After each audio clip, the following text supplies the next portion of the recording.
তো আমরা যে সমস্ত বন্ধুরা একেবারে ইংলিশ পড়তে পারি না বা যারা পড়তে পারি কিন্তু ওই ইংলিশ লেখাটির মানে বার করতে পারি না, তাদের জন্য এই ভিডিওটি খুবই গুরুত্বপূর্ণ। কারণ আমরা বাংলা তো অনায়াসেই পড়ে ফেলি, কিন্তু ইংলিশ পড়ার ক্ষেত্রে অনেক সময় আমরা জড়িয়ে ফেলি। যদিও বা আমরা অনেকেই ইংলিশ পড়তে পারি, কিন্তু অনেক ক্ষেত্রে আমরা ওই ইংলিশের মানে বার করতে পারি না। সেক্ষেত্রে আজকের এই ভিডিওটিতে আমি আপনাদেরকে দুইটি টিপস দেখাবো।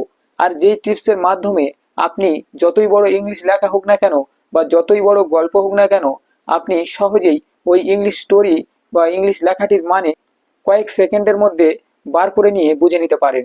তাই এই ভিডিওটি আপনার জন্য খুবই গুরুত্বপূর্ণ। তাই ভিডিওটি স্কিপ না করে শেষ পর্যন্ত দেখবেন। আর যদি এই চ্যানেলে প্রথমবার এসে থাকেন, অবশ্যই ভিডিওটিকে লাইক করে চ্যানেলটিকে সাবস্ক্রাইব করে নেবেন। তো আর না কথা বাড়িয়ে ভিডিওটি শুরু করছি। ভিডিওটি শুরু করার ক্ষেত্রে আমরা আমাদের মোবাইল স্ক্রিনে চলে আসি। আমরা মোবাইল স্ক্রিনে আসার পর সর্বপ্রথম গুগল ক্রোম অ্যাপ্লিকেশনটি ওপেন করে নেব। তো এক্ষেত্রে আমরা গুগল ক্রোমে চলে আসব।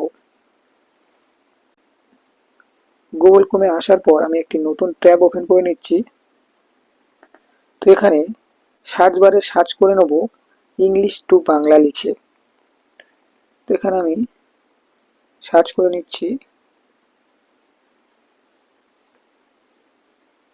এখানে দেখতে পাচ্ছি বন্ধুরা ইংলিশ টু বাংলা সার্চ করে নেব। সার্চ করার সাথে সাথে তো এখানে অনেকগুলি ওয়েবসাইট শো করবে। তো আমরা একটু নিচের দিকে স্ক্রল করব, একটি লেখা দেখতে পাবো গুগল ট্রান্সলেট। তো এই অপশনটিতে ক্লিক করব। ক্লিক করার সাথে সাথে এইরকম একটি ইন্টারফেস শো করবে। তো আমাদের যেই গল্পটির মানে বার করার প্রয়োজন, তো সেক্ষেত্রে আমরা সেই গল্পটিকে এখানে এন্টার করব। তো এখানে উপরে রয়েছে বাংলা টু ইংলিশ। তো আমরা যদি এখানে বাংলা লেখা লিখি তো এখানে ইংলিশে শো করবে। তো আমরা যে দুটি তীর চিহ্ন দেখতে পাচ্ছি, তো এই তীরে ক্লিক করব। ক্লিক করার সাথে সাথে এখানে দেখতে পাচ্ছ প্রথমে ইংলিশ চলে এসছে ও পরে বাংলা হয়ে গেছে। তো এক্ষেত্রে আমরা কোনো ইংলিশ এখানে লিখলে তার মানে এখানে শো করবে।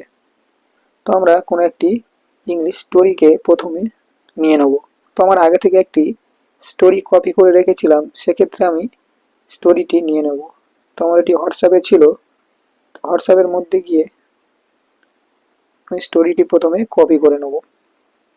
কপি করার পর আবারও আমরা গুগল ক্রোমে চলে আসব আর ট্রান্সলেটে চলে এসে এখানে ক্লিক করে চেপে রেখে ওই আমার কপি করা লেখাকে পেস্ট করে দেবো।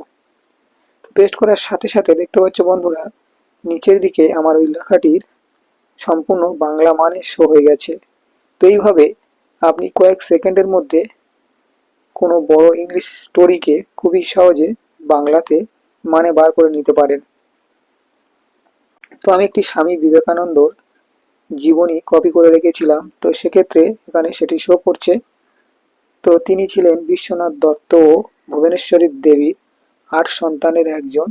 মকর সংক্রান্তির উপলক্ষে তিনি ১২ই জানুয়ারি ১৮৬৩ সালে জন্মগ্রহণ করেন। তো যাই হোক, তো পরবর্তী ২ নম্বর যে টিপসটি দেখাবো সেটিও গুগল ক্রোমের মধ্যে। সেক্ষেত্রে আমরা গুগল ক্রোম অ্যাপ্লিকেশনটি আবারও ওপেন করে নেব। গুগল ক্রোম অ্যাপ্লিকেশনটি ওপেন হয়ে গেলে গুগল ক্রোমের সার্চ বারের ঠিক রাইট সাইডে একটি ক্যামেরার মতো ছবি দেখতে পাচ্ছি। তো এই ক্যামেরার উপরে ক্লিক করব।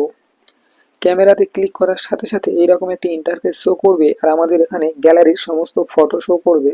তো যাই হোক, গ্যালারির মধ্যে কোনো লেখা থেকে থাকে, তো সেই লেখার যদি আমাদের মানে বার করতে হয়, সেক্ষেত্রে আমরা এই গ্যালারি থেকে ওই ফটোটিকে নিয়ে নিতে পারি।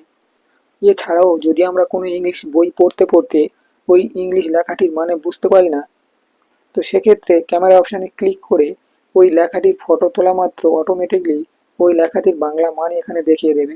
এখন আমার কাছে কোনো ইংলিশ বুক নেই, সেক্ষেত্রে আমার গ্যালারির মধ্যে একটি ইংলিশ লেখা রয়েছে, তো আমি এই ইংলিশ লেখাটিকে বাংলাতে মানে বার করে দেখাবো, তাই আমি ইংলিশ লেখাটির উপরে ক্লিক করব। ইংলিশ লেখাটি ক্লিক করার সাথে সাথে এখানে চলে আসবে আর নিচের দিকে একটি আমরা অপশান দেখতে পাচ্ছি, এখানে একটি ইংলিশে লেখা রয়েছে। তো আমি এই অপশানটির উপরে ক্লিক করব। করার সাথে সাথে দেখতে পাচ্ছ বন্ধুরা ইংলিশ লেখাটি বাংলাতে পরিবর্তন হয়ে গেল। তো এইভাবে আমরা কোনো কঠিন ইংলিশ লেখাকে সহজেই বাংলাতে মানে বার করে নিতে পারি। তো ফ্রেন্ডস, ভিডিওটি আজকের এই পর্যন্ত। আশা করি ভিডিওটি সকলেরই ভালো লেগেছে। তো অবশ্যই ভিডিওটিকে একটি লাইক করবেন আর যদি এই চ্যানেলে প্রথমবার এসে থাকেন অবশ্যই চ্যানেলটিকে সাবস্ক্রাইব করে নেবেন। কারণ পরবর্তীতে আমি অন্য কোনো ভিডিও ছাড়লে আপনি নোটিফিকেশনের মাধ্যমে সবার প্রথম দেখতে পারবেন। ভিডিওটি শেষে সকল বন্ধুকে আপনারা সবাই ভালো থাকবেন, সুস্থ থাকবেন।